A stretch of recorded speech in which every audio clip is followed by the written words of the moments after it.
Hi, and welcome to another of our programs in accounting. Today, we are going to concentrate on the cash flow statement together with the notes and the analysis and interpretation of financial statements. Let's recap on some of the key concepts by starting off with the objective of the cash flow statement. This is to provide users of financial statements with information of all financial resources during the period, in particular details of cash generated or cash utilized by operating, investing, and financing activities. So what does that mean? There's three activities. We need to determine how much of cash was generated. Generated meaning how much of cash came into the company. Now, the operating activities, the cash effects of the operating activities are the most common source of cash for a company. It does not only involve the buying and the selling of inventory, that's goods, but also includes other transactions such as the payments to creditors, receipts from debtors, paying expenses. So the operating activities, we need to know how much of cash was generated and how much of cash was utilized by the operating activities. In a similar manner, we need to know the cash that was generated and utilized for investing activities. And investing activities involves the changes to fixed assets, such as land and building, equipment, and vehicles. Now, how will fixed assets change during the course of the year?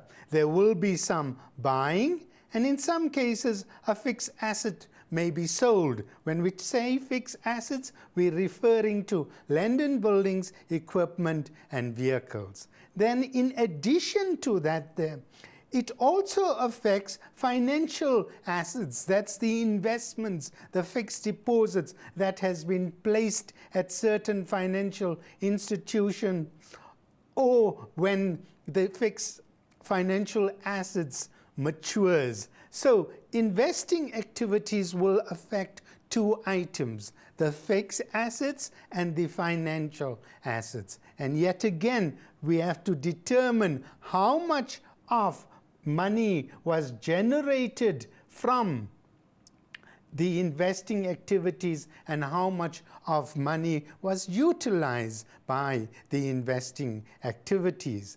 Then coming to the financing activities, that's the third of the activities. This involves the changes in funding the growth and development of a company. And this includes raising capital, raising loans, and obviously, when you borrow, you have to pay back the loans. So again, we have to determine how much of cash was generated and how much of cash was utilized by the financing activities. So the three activities will be reflected in our cash flow statement. This information about the three activities is sourced from the income statement and balance sheet. Now let's go to the income statement and see which items affect the operating activity, the investing activity, and the financing activity. This is a format of an income statement. Sales, cost of sales, that gives us the gross profit. We add the operating income, we less the operating expenses, that gives us the operating profit. We take into consideration the interest income, and then that's the profit before interest expense. minus the interest expense, finance costs, that will give us the net profit before tax. Take the tax into account, and that's the net profit after tax. Now, the whole of the income statement affects the operating activities. So, the whole of the income statement will affect the operating activities. There are certain items from the income statement that we need to consider when we draw up the cash flow statement and the notes to the cash flow statement.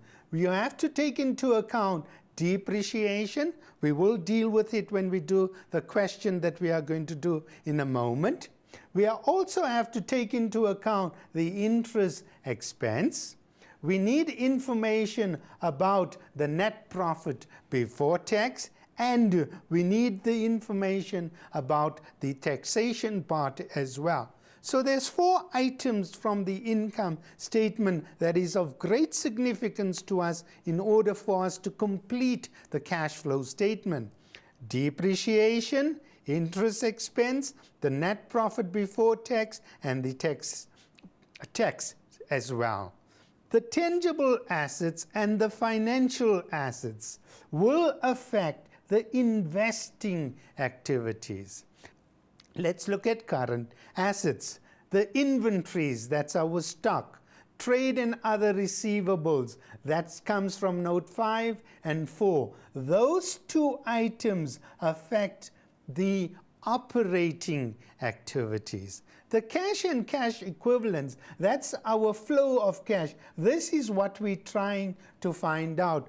How much of money, what was the movement of cash during the year? So this is our end result. Let's look at the equity and liability part of it now.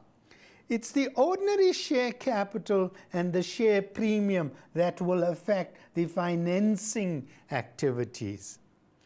In this case here, financing activities, it's when we issue additional shares, the money will be generated, money will be coming in. Financing activities. In addition to that, the non-current liabilities, the mortgage loan or an ordinary loan, will also affect the financing activities. When you borrow, money is coming in. When you have to pay back that loan, money will be going out. Inflow of cash, outflow of cash. So that will affect financing activities. The share capital and share premium will also affect the financing activities. So what's left now?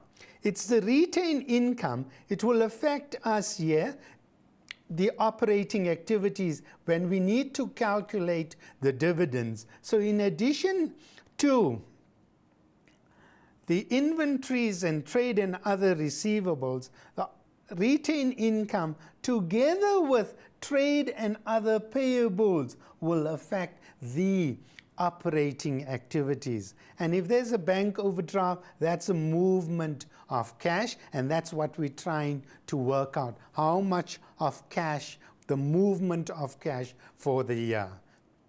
Now, in addition to this year, the other key concept is note number 1, where we have to reconcile the profit before taxation and the cash generated by operations. This is our note 1. It's an important note for us to determine how much of cash was generated from operations.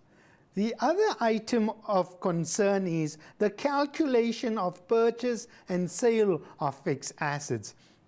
This is an important calculation, and if one gets this calculation right, the chances are you will get the entire cash flow correct.